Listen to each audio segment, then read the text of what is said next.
हाँ. सुरू करायला काय हरकत नाही, वेळ नको ज्यादा हे करायला. हा. हो हो, चालेल चालेल. Okay, now we shall begin, and I hope that I am audible to all. Good morning, participants. I am Dr. Somnath Panade, IQAC coordinator, Professor Dr. E.N.D. Patil Mahavidyalaya, Malkapur. Warm welcome you all. Today, a word that has brought us all together is mathematical science. Mathematical sciences are a group of areas of study that includes, in addition to mathematics, those academic disciplines that are primarily mathematical in nature, but may not be universally considered subfields of mathematics proper. Statistics, for example, is a mathematical in its methods, but grew out of scientific observations, which merged with inverse probability and grew through applications in the social sciences, some areas of physics and biometrics to become its own separate, though closely allied field.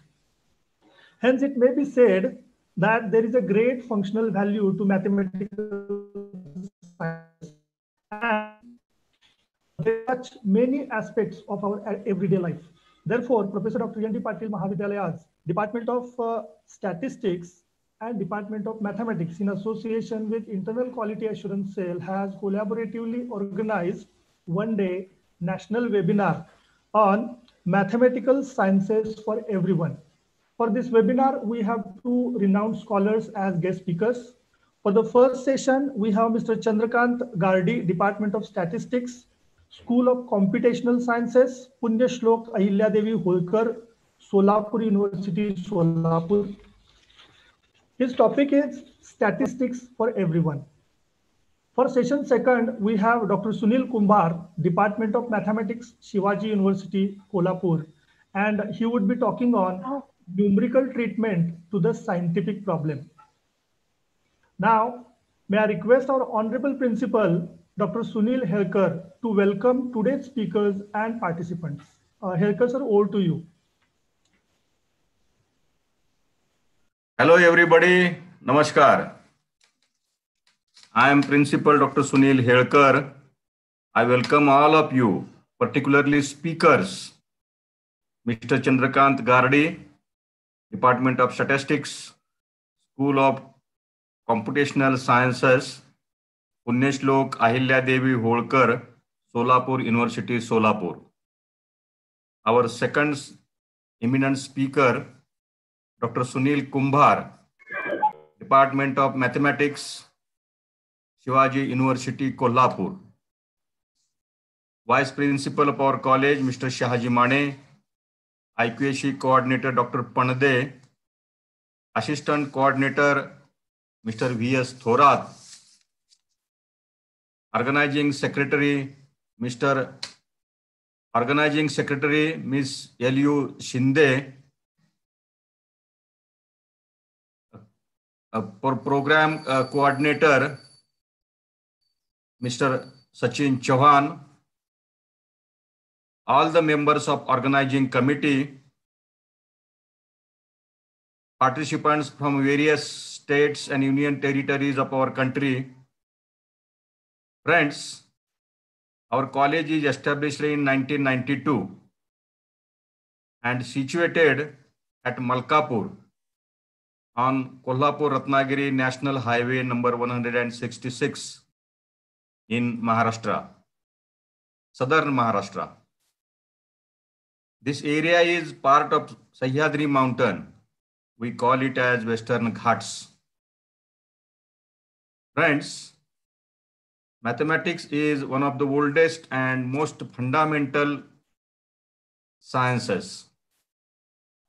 As the term mathematical sciences consist of pure mathematics, applied mathematics, statistics, and operations research, and extends to highly mathematical areas of other fields such as theoretical computer science. The theoretical branches of many other fields For instance, biology, ecology, engineering, economics merge seamlessly with the mathematical sciences.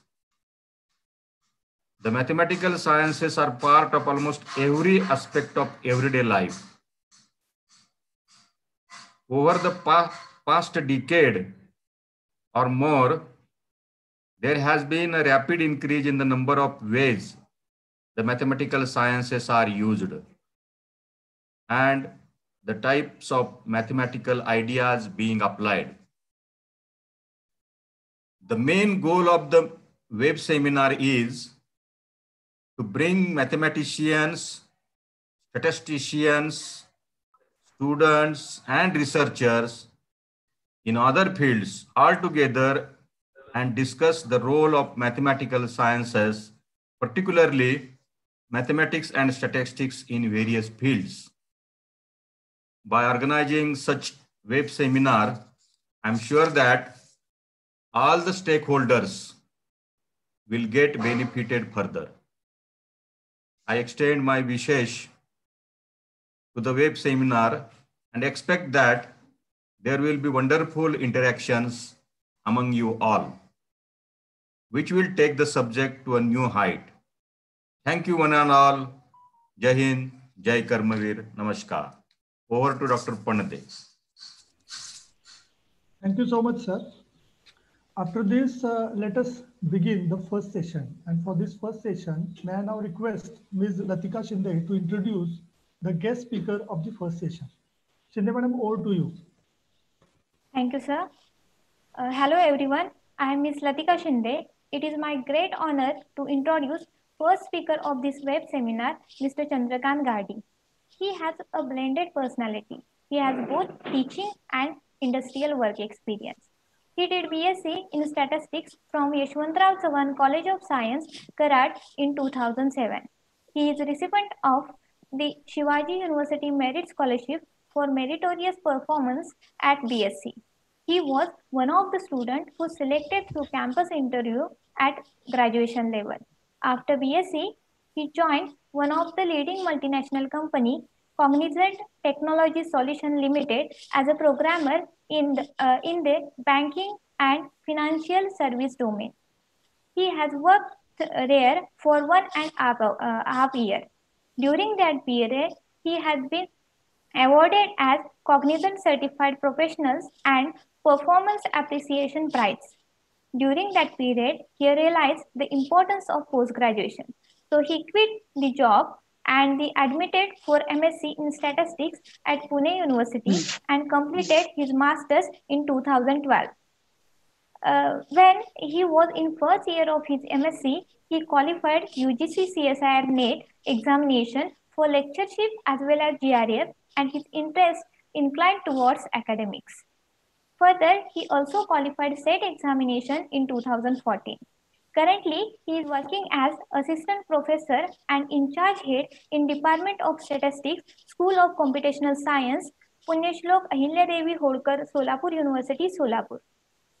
He is pursuing his PhD in statistics from Solapur University under the guidance of Professor Guthe. On behalf of Professor Dr. N.D. Patil Mahavidyalaya, Malkapur, I once again heartily welcome Mr. Chandrakant Gardi, sir, and request him to deliver his session on statistics for everyone. Thank you once and all. Over to you, Gardi, sir. Thank you, ma'am. I'm sharing my screen.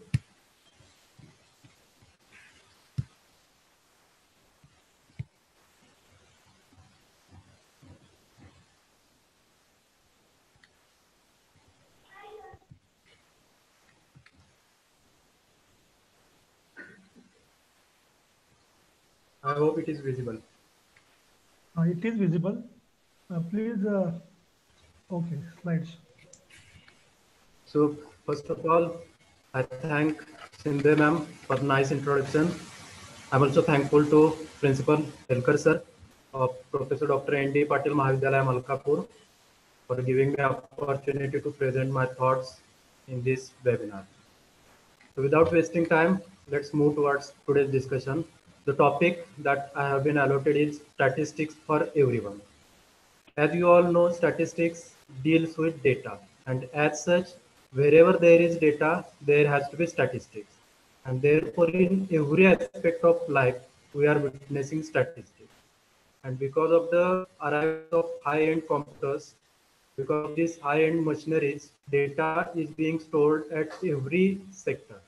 And as such, that stored data has to be analyzed in order to get some meaningful insights from that data. And therefore, everywhere you can see the posts for statisticians are there. So basically, what is statistics? As the organizers have told me that the audience is quite heterogeneous.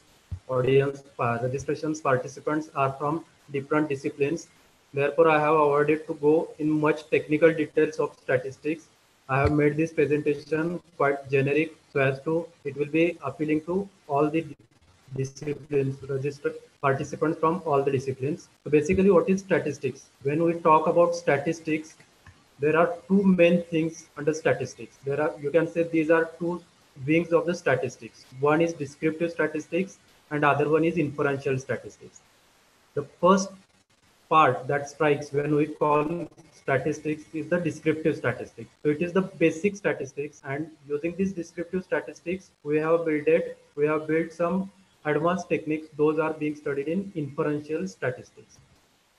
So what is basically descriptive statistics? So I will just compare some other sciences with statistics. So suppose a sphere is there. So if this object is given to a physicist, so now, for example, suppose a patient is nothing but a subject for a medical person or a doctor. So that doctor is working on the subject, whether the subject is reacting to the treatment or not. These kind of things he is undergoing. So now this particular sphere is nothing but the subject for a physicist. So he will have some analysis on this particular subject. So if we give this particular subject or this particular sphere to a physics person, how he will describe it? He may measure its radius, or he may measure its diameter, he may measure its circumference, or he may measure its surface area of this particular sphere, or he may go for volume of this sphere. So these are nothing but the techniques with which we are describing this particular object. So whenever object is provided to a physics person, using these physical tools, that person is going to describe the object. So these are the tools which are used to describe a physical entity. Now these are the measurements that are going to be taken on this particular sphere. Based on the aesthetic value of this particular sphere, someone may go for color of this sphere. So these all things describe the subject under study. So whenever subject is provided to a physics person, he will use whatever available physical tools are there. Those tools he will utilize in order to describe this particular sphere. So suppose I am having a sphere and I am a physics person and I want to tell some other physicist how this particular sphere looks like. So I will tell that particular person that this is the radius of the sphere, this is the diameter, this is the surface area, this is the color. This particular sphere is black or gray in color. So all these things will describe this particular object. Instead, suppose if we give some, suppose this sphere is given to a chemical person, chemist, then that chemist will analyze this particular sphere. He will go for the material of this sphere. What is the material of this particular sphere? He may go for the density of this particular sphere. So these are the things, means whenever we are giving a subject or a particular thing to a person, that person will view that particular thing from his perspective. So physicist will see this particular object from physical point of view. Chemist will see this particular object from chemical point of view. Similarly, the subject which is under study for a statistician is data. So sphere was a physical entity, and that physical entity was being described by physicists. Now, what we are provided as a statistician is nothing but a data, and this is quite parallel situation. But the only thing is that data is most of the time it is hypothetical, whereas sphere is physically existing. So this is a hard thing, and data is a soft thing. So if this data is provided, how to describe this soft thing? So earlier we were having a physical entity, and that physical entity was described using radius, diameter, and some other physical tool. Now we are provided with the data, and we have to describe this particular data. Every time, means if the sphere was shown to a given to a physicist, then that physicist will not take this sphere with him wherever he goes. Instead, what he will do, he will take the readings on radius, surface area, volume, color, these things, and he will keep this reading with him. So whenever someone asks what was that entity, so he will tell it was a sphere with this much radius, this much surface area, this much volume, and this was the color of that particular sphere. So it is not always feasible to carry that particular object. Instead, we can carry characteristics of that particular object. So similarly, it is always not possible to carry entire data with us. So instead, what we will do, we will describe that data, and that description we will have with us. So whenever someone asks what was the data, we will provide description of that particular data. And description is always better than the data in order to have a clear indication or clear picturization of the underlying problem. So whenever this data is provided, what statistician will do is to describe this particular data. And since these are the hypothetical things, radius, diameter, these things will not come into the picture now. If data is given, say there are 10 values, then what statistician will do, he will take average of all those values. He may have mean as the description of that data, or he may find out which value is appearing most number of times, that value we can call as mode.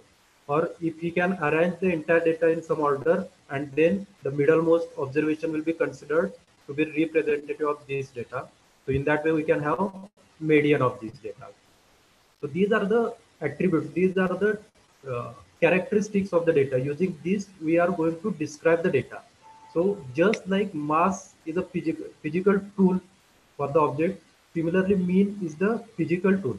Or you can say center of gravity. For a sphere, we can calculate center of gravity, the point at which center of gravity lies for that particular sphere. Similarly, mean can be considered as a center of gravity for this particular data. So all these scientific terms are analogous. Whatever we are doing in physics, chemistry, or other sciences, similarly, we are doing those things in statistics. The only thing is that the underlying object here is hypothetical. It is a data. It is in the soft format. So once data is given, what we can do is describing data using mean, mode, median. So this will just tell you about the center of gravity of that particular data. But how the values of that data are surrounded around that center of gravity value. So in order to tell about this, because this mean, mode, median will not describe the data completely. Now here also radius, diameter, and surface area, this will not define this sphere uniquely. Having these attributes, there can be multiple number of spheres. Some say there may be a black sphere with this particular radius, say particular values of radius, surface area are given. So having those particular values of radius and surface area, there can be n number of spheres, different in color or different in mass. So similarly, having mean, mode, median, same values. So there can be two data sets who are having same mean values, but still they may have some differentiation among themselves. So that differentiation has to be captured, and for that, what we are having is measure of dispersion. So what is the difference between largest and smallest value? That can be considered as a range. Or if mean is taken, just like center of gravity, if mean is taken as center of the data, on an average, how much every value is deviating from that central value, that can be calculated using variance. So these are the things that describe the data. Now here, when we consider sphere, radius, diameter, surface area, these values do not uniquely identify this sphere, and therefore we have gone for volume and color. Now even if we consider volume and color, then also density wise there may be different spheres having same radius, surface area, volume, and color, but density is different. This may happen. So this density has to be considered in order to uniquely identify the sphere. So similarly, in order to uniquely identify this particular data, along with mean, mode, median, we also have to consider range as well as variance. Now suppose if this data is having x as well as y value. So suppose this sphere is hollow sphere. So its wall is having some, its wall is solid, and inside it is having a vacuum. So in that case, what we will do along with all these measurements, we will measure thickness of the wall. So that thickness of the wall has to be measured because these parameters will not uniquely identify the sphere. That thickness of the wall also has to be measured if the sphere is hollow. If the sphere is solid, then there is no point in measuring thickness of the wall. So suppose that particular sphere is hollow sphere. So therefore we have to measure thickness of the wall also. So similarly, if this particular data is having observations on two variables, at a time we are measuring height as well as weight. In that case, mean, mode, median, as well as range and variance, these things will not uniquely identify the data, or these will not uniquely describe the data. Mean, mode, median, range, variance, these can be calculated for height data. Similarly, those attributes can be calculated for the weight data. But simultaneously, if we want to have a simultaneous study of height as well as weight, then these particular measurements will fail because these measurements are restricted to only one variable at a time. So we are studying height differently as well as we are studying weight differently. So what is the interaction between height and weight? How they are related? If we want to consider their correlation, if we want to consider their relation in between them, then we have to go for correlation. How X and Y are correlated with each other. And fortunately, if they are found to be correlated, then we can model the relationship. How change in height is going to hamper, going to have a change in weight. So that relationship can be modeled using regression model. So depending on the nature of the data, we have to go for different perspectives. Now here, this is a solid and therefore we have considered these particular measures. Now suppose instead of solid sphere, if we were given some liquid entity, suppose the physical quantity that we were provided was a liquid thing. In that case, we may have considered viscosity of that particular liquid. So depending on the available subject on which you are analyzing, depending on its nature, we have to choose these particular things wisely. Now suppose instead of sphere, if we were provided with a solid cube, then there is no point in measuring radius. Instead, we can measure its length, width, breadth. So depending on the subject which we have given, based on that, we have to decide which tool we have to use. Similarly, depending on the type of data, what data we are provided, based on that, either we can go for mean, we can go for mode, we can go for median, or we can go for these measures of dispersion. Similarly, depending on the type of data, whether data is univariate or bivariate, we can go for correlation regression, or even if data is multivariate, then we can apply some multivariate techniques also. So these are the things that we should focus. Whenever a object is given, that object we just have to describe. Whatever, suppose a pen is given, so we'll describe this pen using its color, the ink, whether length of this particular pen. So similarly, whenever a data is provided, the first task that we do is just describe the data. Data looks like this, data is like this, data is like that. So this description comes under the descriptive statistics. So it is just a descriptive statistics. Here, whenever data is provided, we don't ask any other question. That data itself is the universe for us, and just we are describing the data. We will not ask any question about the origin of the data or from where it has been collected or is there any other additional data. We'll just take that data as it is and we'll start describing the data using certain statistical tools.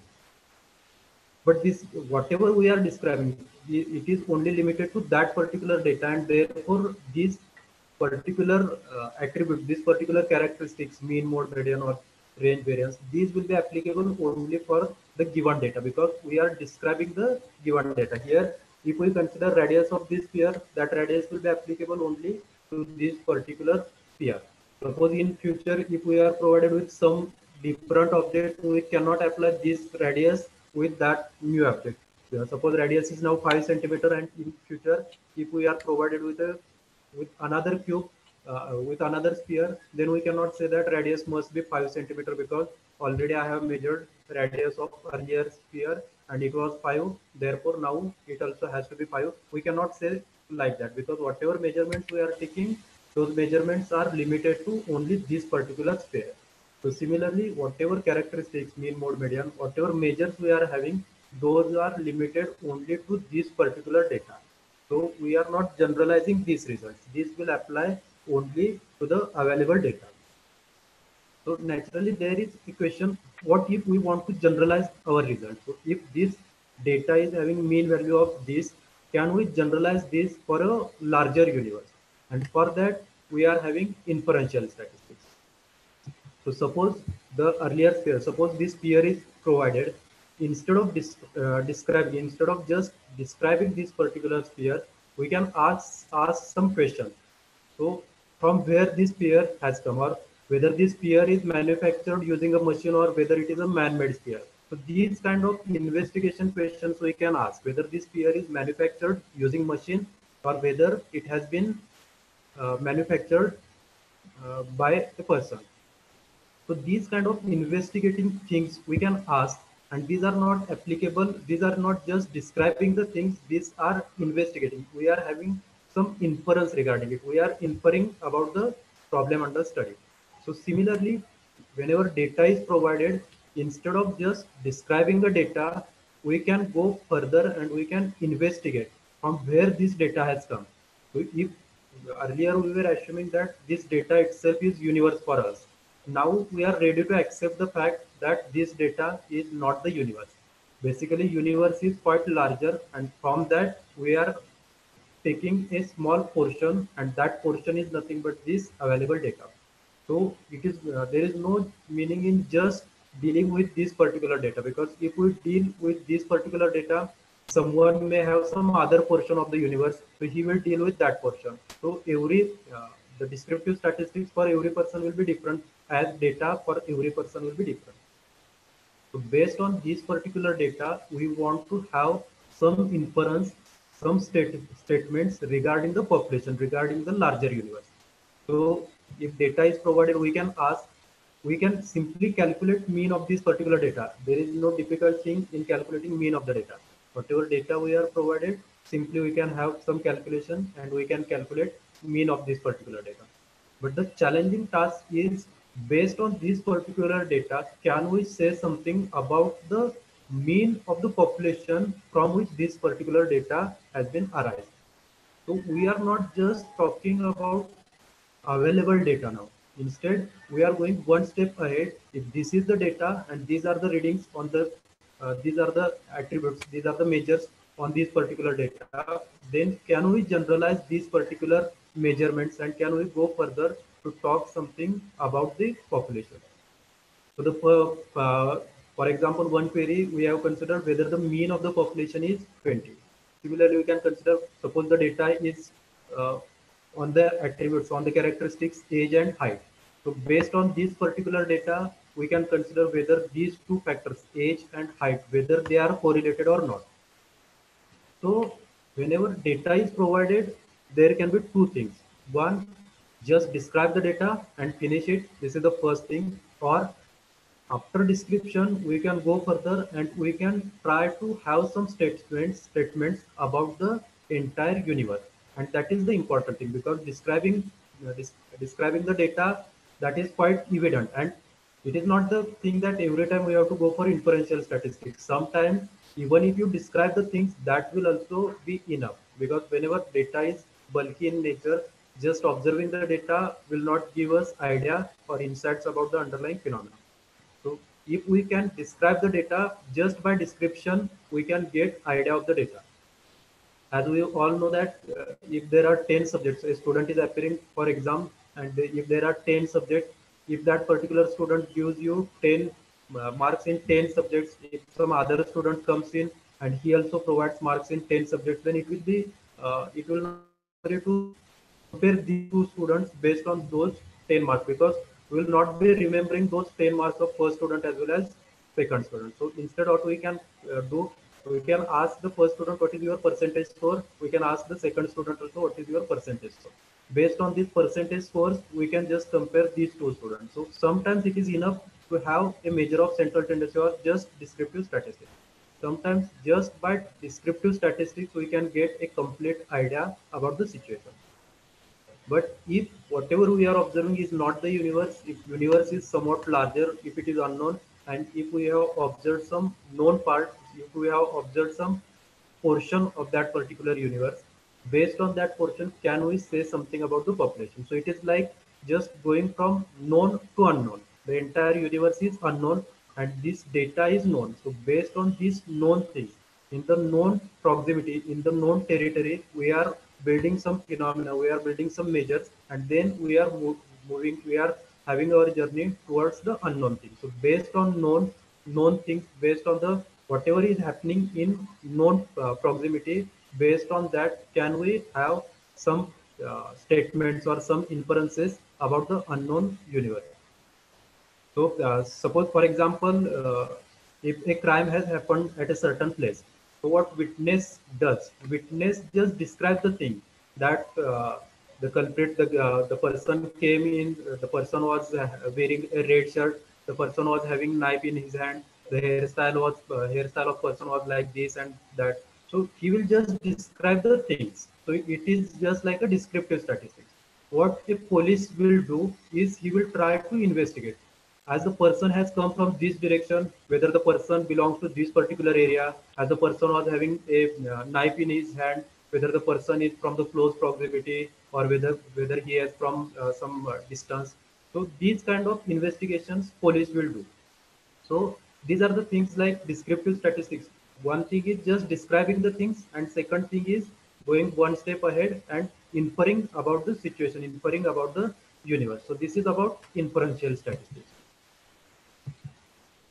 So whenever we are talking inferential statistics, the main core of the inferential statistics is the modeling. What modeling is, whenever we are provided with the data, we are saying that whatever we are observing is not entire universe, we are just observing a part of the universe. So what that universe will look like, we should build some idea about how the universe looks like, and for that what we are having is the data. So based on that particular small portion of the universe, we are going to have a certain model, a certain skeleton for the population. The population is behaving like this, so that skeleton we have to build based on the available data. So for that, what we are going to do is modeling of the data. So what is modeling? That suppose if data is provided, then we will assume, we will consider what phenomena. Suppose that data is on the age factor or it is on the weight. So based on that, we will identify which distribution, which model would be the best model for the data. So if we consider that specific model, then that model will be considered as a population model. And if that population model is this, then how sample should look like.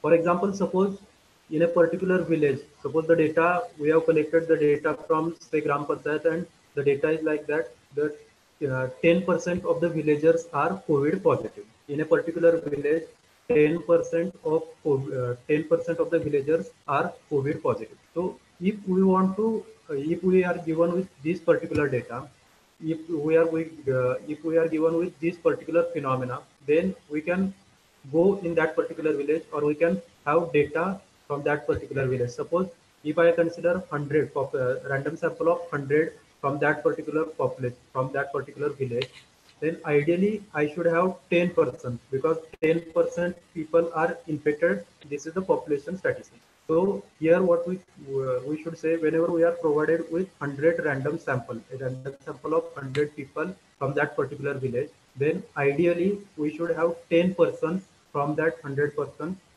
to be COVID infected. But this is not going to happen all the time, because at a population level 10% are positive. It doesn't mean that out of 100, 10 are exactly 10 should be positive. It may happen that in our sample 9 are positive, or it may happen that 11 are positive.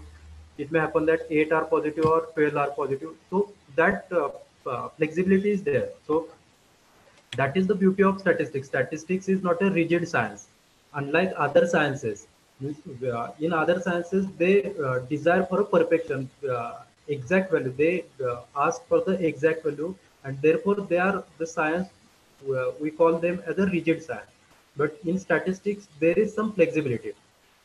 Just if we compare mathematics and statistics, mathematics is a rigid science because mathematics demands a perfection. Mathematics is having a particular, is taking a particular value as a phenomenon. 2 plus 2 is always 4 in mathematics. But suppose a person is having, suppose a rod is having average size 2. Suppose a rod is being manufactured from a machine and that average size, the size distribution of that rod is say normal distribution with mean as 2. And if we consider two rods from that particular machine, manufactured from that particular machine, and if we keep those two rods side by side, then their entire length will not be exactly equal to 4. It may be 4 plus minus epsilon, because the rod that is being manufactured from that machine is not having exact length as 2. Some sort of error is always going to be there, and therefore it will be distributed with mean as 2.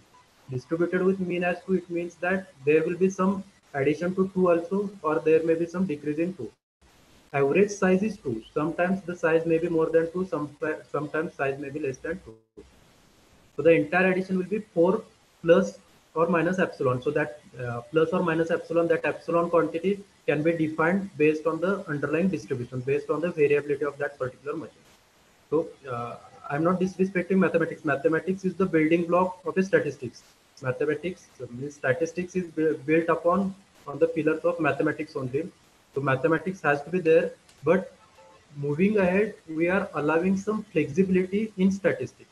So whenever we are saying that if we are having 100 samples from a particular village, we are not expecting exactly 10 people to be COVID infected. If exactly 10 are infected, then also it is okay. But we are not having hard and fast rule that exactly 10 has to be infected.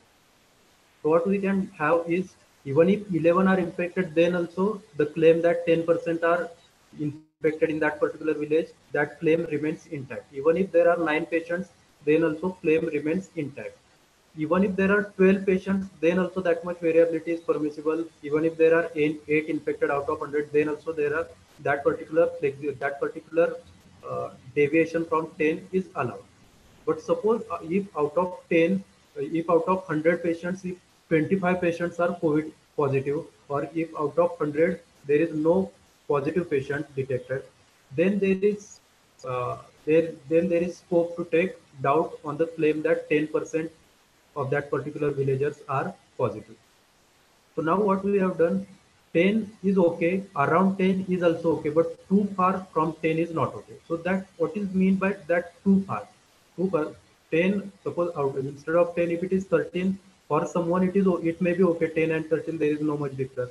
But some people will say that 10 and 13, this difference is very much different. So this difference has to be objective. If we ask people to decide if the difference is too much, then discard the statement that 10% are infected.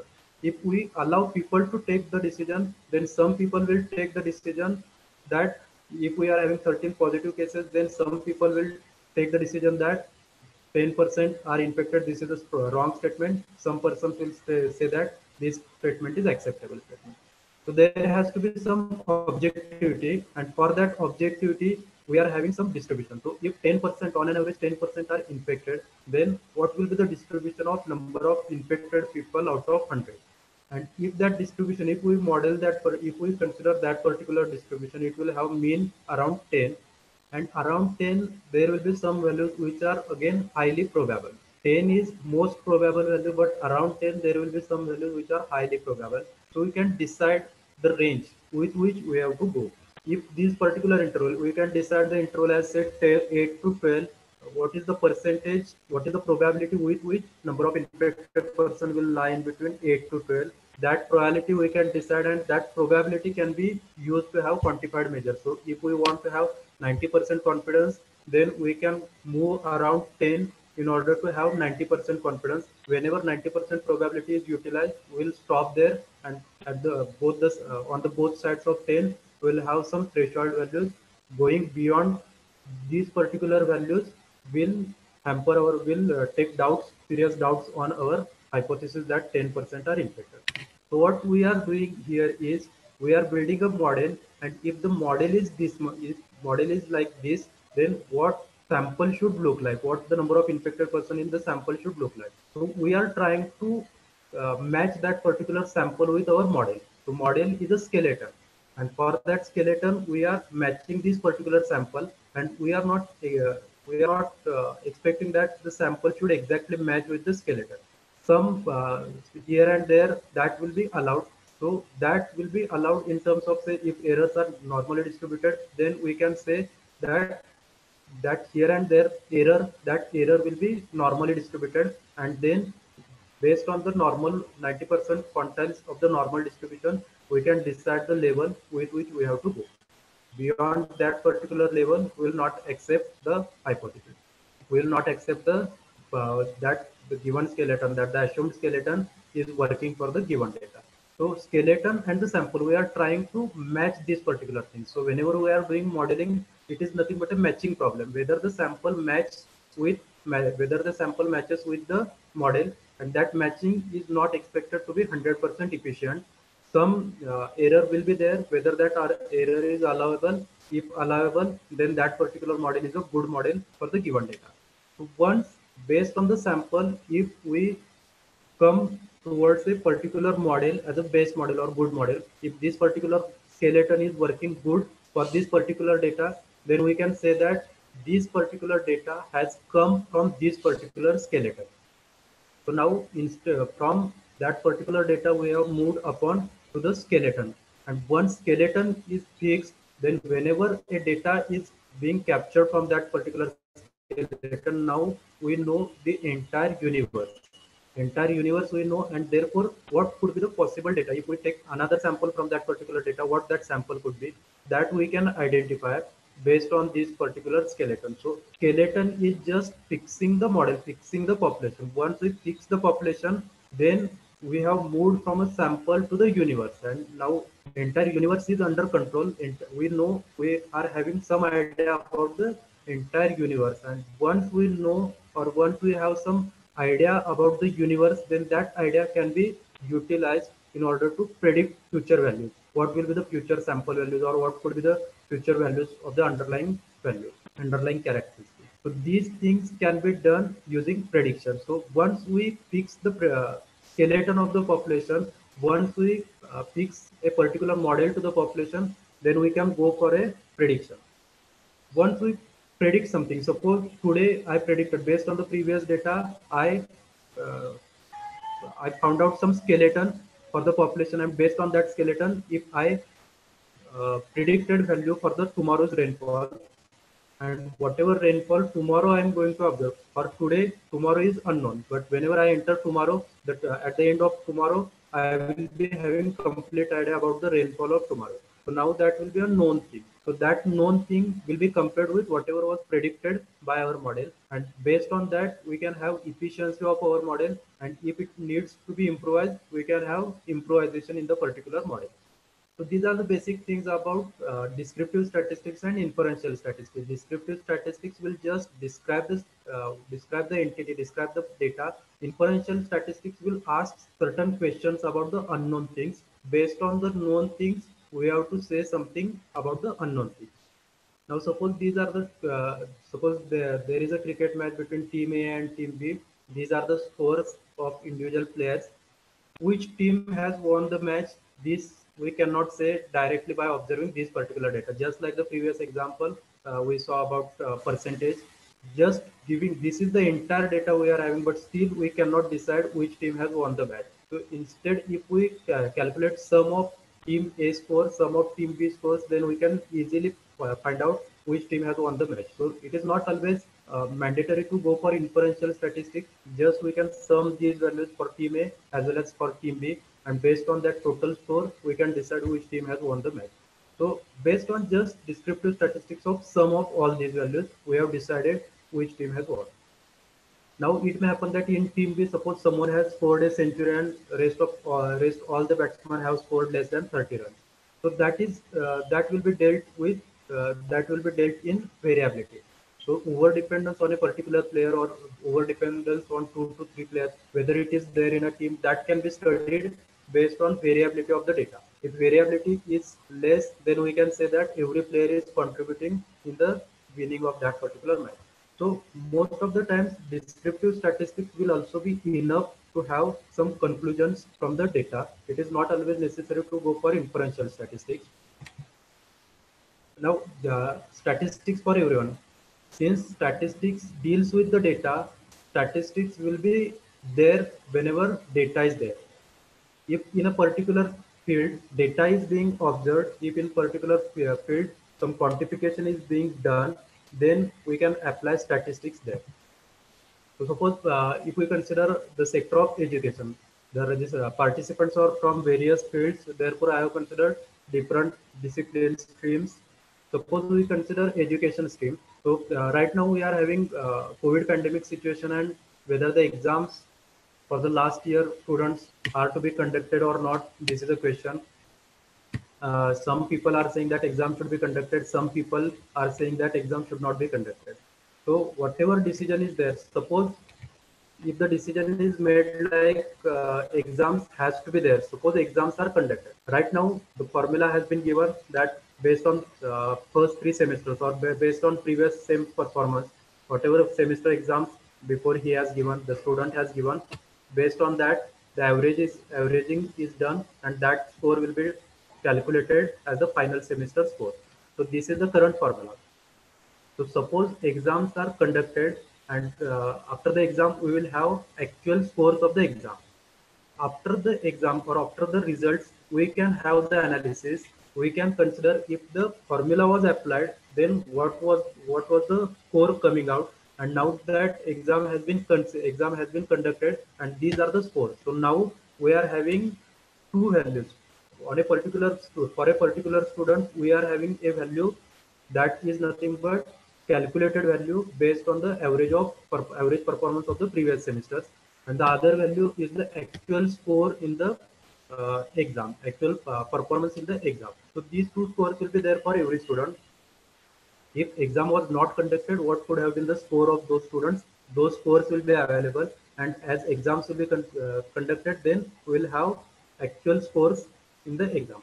So we can just compare these two scores. Suppose this is just a post-mortem kind of analysis. Whatever is going to happen, we are considering that exam is going to happen, and then we are inferring our decision whether taking exams was a good decision or whether it was not a good decision. So we can compare these two scores, average score and the obtained score, and if somehow suppose correlation is found out to be 0.91, if there is maximum correlation, then we can say that conducting exam was not a good decision, because whatever calculated score of those students was there, same score students have got in the exam. So even if exams were not considered, then also students were going to get same score. So this is post-mortem analysis we can do, or it may happen that after the exam, it may we may find out that the average score was different. The correlation between average score and the actual score in the exam, it is not having that much correlation. If it is not having strong correlation, then decision of conducting exams was a good decision, because there is no correlation between performance in the first 3 semesters and the performance in the last semester. So likewise, we can have our strategy. Even beforehand also we can have our strategy. We can consider previous exam, last year students, they have given the batch which passed out in last year 2018-19. We are having their actual scores in the last semester. Similarly, we are having their calculated scores based on the previous performances. So we can just compare those two scores, whether there is too much discrepancy between calculated score and the final score, that we can consider. Based on that, we can take the decision.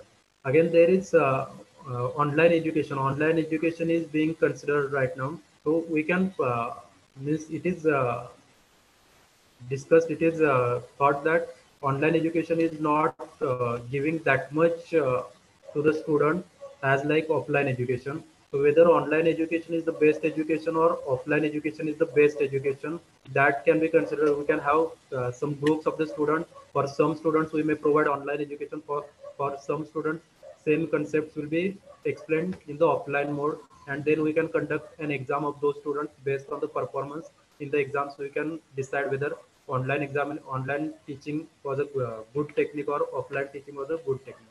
While doing so, we have to make sure that in both the groups variability IQ-wise variability of the students has to be same. It should not happen that all the clever students are put in the group to which we are teaching in online mode, and less clever students are put in a group to which we are giving offline education. This should not happen. Both students, both the groups should have average IQ level same, variability should be same. Then we are in a position to compare performances of these students.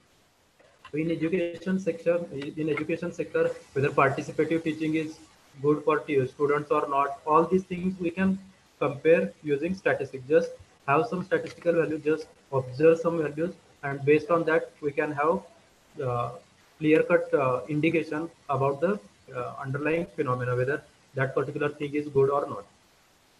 Psychology now, again I am referring to the COVID pandemic situation. It is said that women are getting more stressed because of COVID pandemic. Means,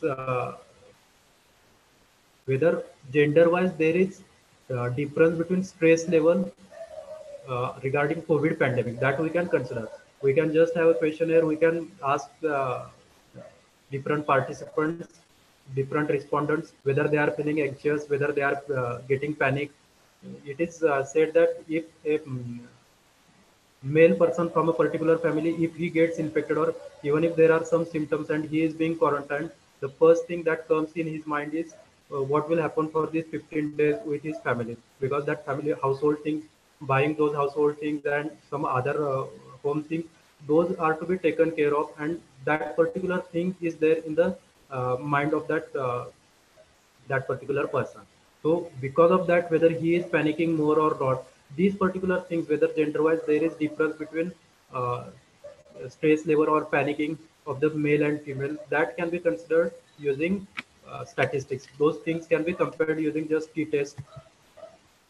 Sports analytics is a emerging science in sports. Just before some time, we considered one example that was just a preliminary example. Instead, we can consider, suppose a player is there, a batsman is there, suppose he is debuting for a particular team and he is coming on the crease at say fifth position, and he is scoring some runs. For sometimes he is having that particular position. Later on, if he is promoted to third position, or say suppose he is now opener, so we can compare his data. Whatever runs he has scored till now, we can divide those runs. How many number of runs he scored when he was playing at fifth position? How many number of runs he scored when he was playing at third position? And how many runs he has scored when he is opening the inning? So these things, then we can have average value of all these values, and based on that we can say that suppose if that person was playing at fifth position, then his average score was this much. If that person was playing at third position, then his average score was this. Then based on that, which position is best for that particular player, that can be decided. So as we all know, Sehwag, when he debuted for India, he was playing at fourth, fifth position.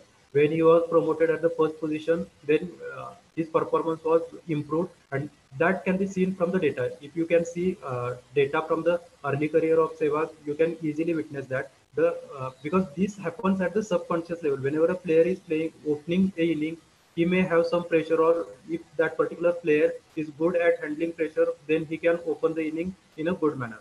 So all this is happening in at subconscious level, and whatever is happening at subconscious level, that is being reflected in the runs. So that quantitative measure of that subconscious level is nothing but the data. So based on these particular data, we can have some idea about that consciousness, subconscious level. So based on this, we are predicting something about the unknown truth, about the unknown territory, and based on that, we can change our decisions. In biology, as we all know, by Charles Darwin, he proposed law of evolution. Similarly, what he said that whenever an individual has to be survived, whatever attributes, whatever traits are necessary for his survival, those traits will be carried upon from generation to generation. If horns to a particular, suppose a particular animal is having horns, and those horns are helpful to him in order to protect that particular animal from others, so those horns will work as a favorite trait for that particular person. So similarly, the traits that are good, that are best for the survival, those will be maintained throughout the generation. This was the saying. What Fisher said, Ronald Fisher, he was eminent statistician. He said that he studied some different. He studied this particular thing from some different perspective. Peacocks are having a very nice feathers.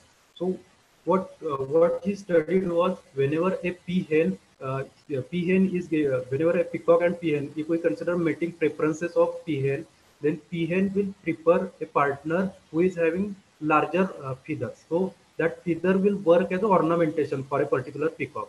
So naturally, peahens will get attracted towards peacocks who are having longer feathers, and therefore those longer feathers, they will be reflected in the next generation. And the peacocks who are having shorter feathers, they will not get that much participation in the mating process, and therefore those traits are being vanished. And therefore, from the earlier era to now, if we consider, then the length of feathers of peacocks are larger. Means whenever if we consider peacocks right now, then the peacocks are with larger feathers. The length of those feathers are large. So feathers are not necessary. This is not a survival trait for a peacock, but still that has been inherited from generation to generation. So this is just a nice to have attribute. This is not a must to have attribute. But based on that, based on the data, he predicted that these nice to have attributes also have some role in the evolution process. So these kind of things can be reflected on the basis of data. Genetics, as we consider, whenever reproduction happens, whenever suppose a DNA is there and that DNA gets unfolded and mRNA, messenger RNA comes there, it copies the information that is there on the DNA, and then another DNA strand is made, and then there is helix-like structure. That will be the DNA of the next generation. So while copying the information from DNA, there may be some error, and that error is done during the transcription. So because of those errors, there may be some somatic or mental disorders in the next generation. So what are the chances of those particular copying mechanism? So if male DNA is like this, female DNA is like this, then what are the chances of having some error while doing transcription? All those things can be studied based on the data, and based on the data, then we can predict that this particular mating is not good, because this particular mating, if it happens, if this particular pair, male and female mating happens, then the next generation child will be mentally or physically having some disorder. So these kind of things can be studied using genetics. Marketing, as we all know that this is present era is the era of advertising.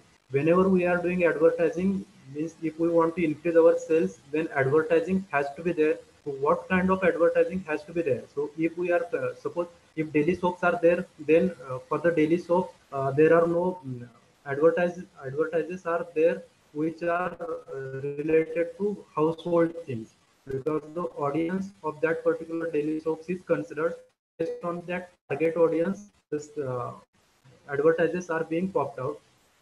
There you cannot say suppose daily soaps are being run, and there you cannot say so beverages, suppose beverages advertisement is there, that advertise will not happen in the daily soaps, because even if we advertise there, increase in sale will not be that much, because our target audience is different than the target, that the audience of that particular daily soap. So based on all these things, where we have to advertise ourselves. Even if it is not the time of advertising, it is the place of the advertising, where you are placing the advertising. You are placing the advertising in, suppose I am running a mutual fund and I want to advertise this particular thing. So if that mutual fund advertisement has to be done, it is better to have that advertisement on CNBC channel or Z Business.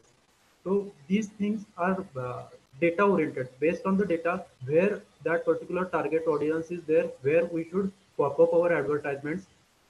Even if we stop at a signal, we see the advertisements, and those advertisements are placed at such a location that even if we try to avoid to see those particular advertisements, then also we get to know about that advertisement. we get to see that particular advertisement. So all those things are adjusted in such a way that those should be displayed at a proper place. So all these things, what will be the proper place for that particular advertisement? All these things are considered statistically in marketing.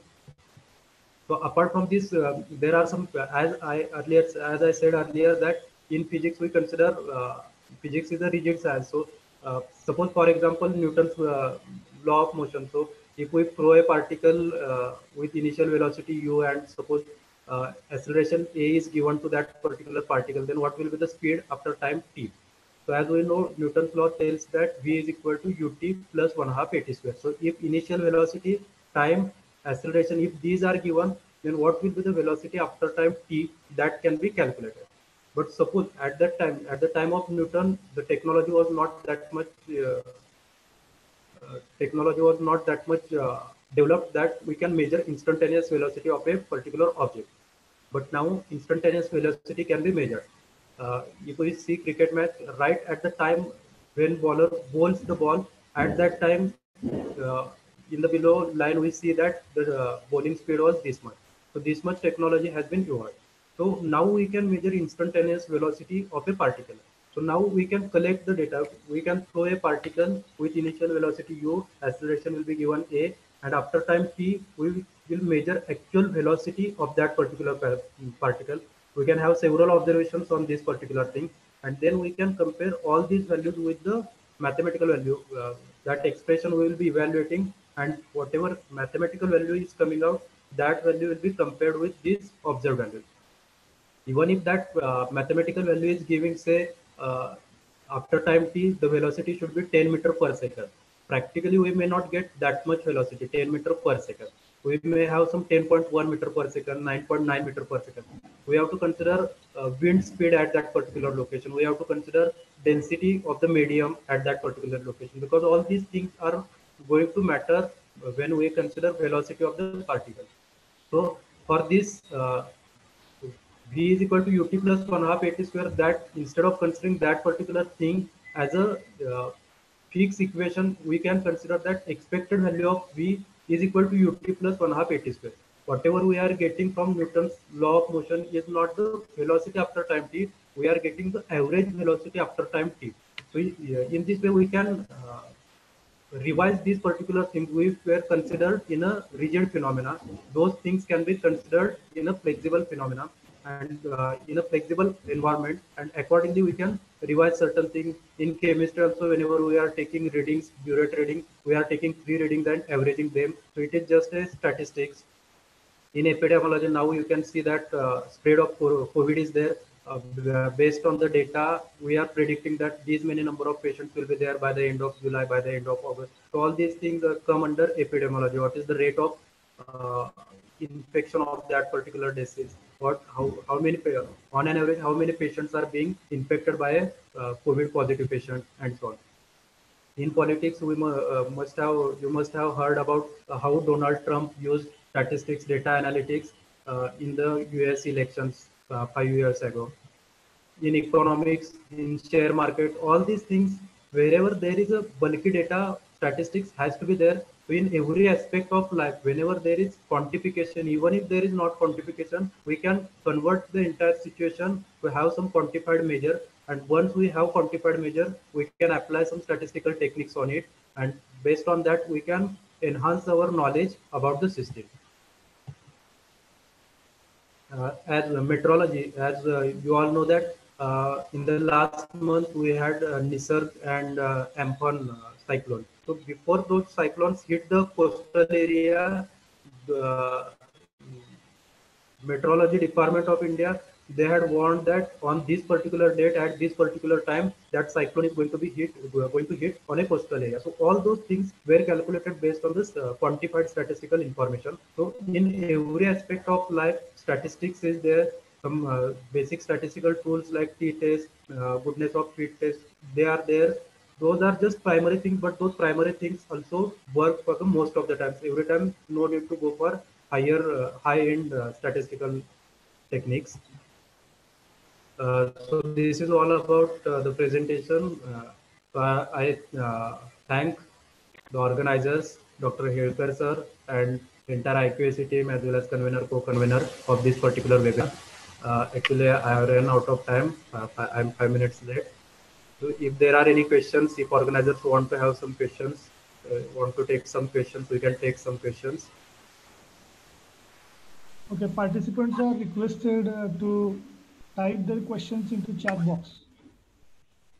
Gadi sir, I request you, yes. Okay.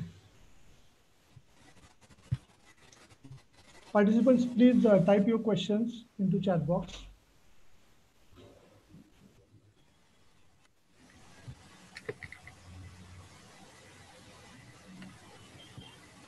If you have any questions.